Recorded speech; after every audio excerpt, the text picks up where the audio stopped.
Здравейте хора, аз както вече разбрахте съм си вкъщи, тук просто гледам телевизора. Да. Буквално не го гледам, просто правя клипчета. Навънка вали. И между другото познайте кой видях в улицата. Значи аз си отивам нормално до магазина. И изведнъж виждам ето този магазин, ето тук този долу, ето този кам. Виждам Лилия Начкова да е на този магазин. Тичам бързо към нея, да се снимам хора с нея.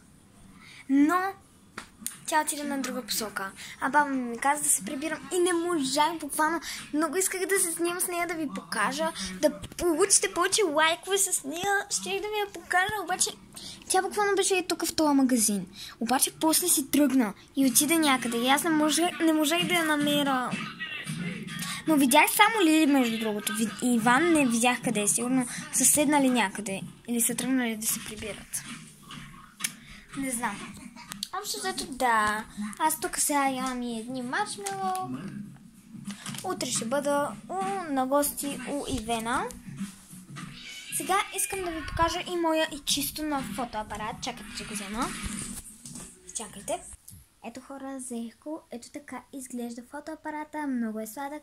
А това му е дръжката, за да можеш, нали... Не дръжката, забравих как се наричаше. За да можеш да си го слагаш и така на врата.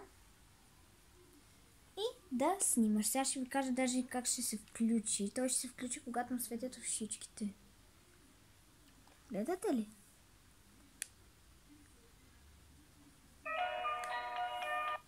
Пише Welcome. Вие даже леко видяхте.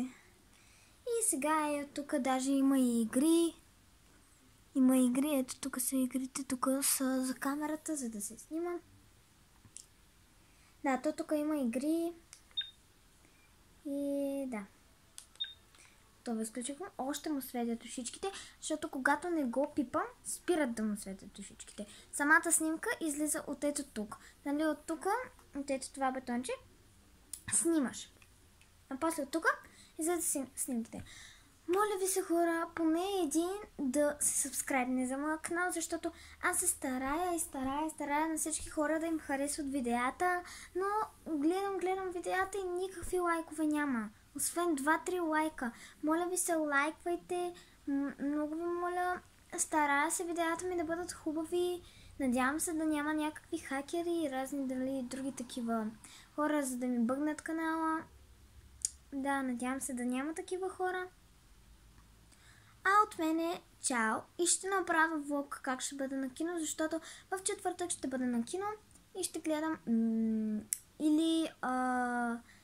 но може и да бъде и по-късно, за да може да гледам Русалки, естествено, защото аз ще бъда на филма Русалки. И да, добре хора, това беше от мен. Чао! И да, просто ви показах различни неща. Казах ви, че видях Лилия Начкова, както вече разбрахте, и за моя фотоапарат. Това беше всичко от мен. Чао!